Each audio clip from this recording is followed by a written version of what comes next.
think it's too bad that it takes a tragedy to bring it back up as conversation. But I think it would be fantastic if they were mandatory. The hockey world got a wake-up call over the weekend after the tragic death of Hibbing, Minnesota native and professional hockey player Adam Johnson. His death is hitting close to home for many. Valley News Team's Jordan Redmond reports many players and families across the region are now calling to make safety even more of a priority. It can happen in an instant. One hit, one trip can change someone's life forever. The game of hockey is fast, but some in the hockey world believe some protocols, including the use of neck guards, aren't keeping up. And I still can't believe that they don't. Canada does. A lot of other organizations around the world are starting to require them. I think it's something so small. They require mouth guards. They require cages on helmets. Again, it's a small piece of fabric that can make such a big difference. In the United States, under USA Hockey's guidance, neck guards are the only piece of equipment listed as highly recommended for all players, but they are not required. But for many families, they say the added protection is a non-negotiable. Now that my son, it's his first year, this will be a non-negotiable thing going forward. Just concerns for safety, especially with little kids who don't know how to skate. They're colliding into each other frequently. They don't know how to stop yet. It's like a seatbelt. When they get in their car, they wear a seatbelt. When they step on the ice, they wear a neck guard.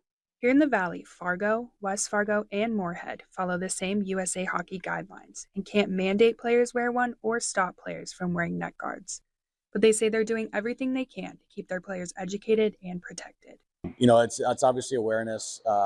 We have gone through all of our first aid kits over in Moorhead just to make sure that we do have, Band-Aids and gauze and everything fully stocked and ready to go in case something does happen.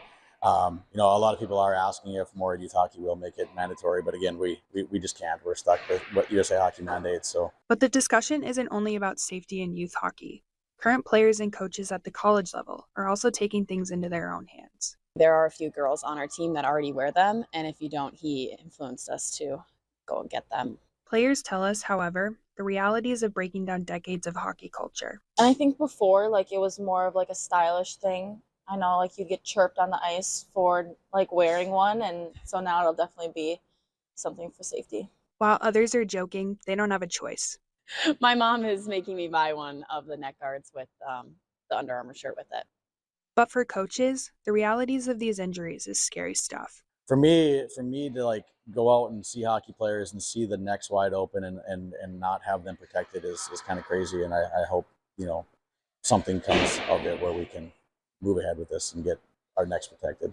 After Johnson's death, national organizations like the NHL are discussing increased neck protections, while the English Hockey League has already mandated them starting in January of 2024.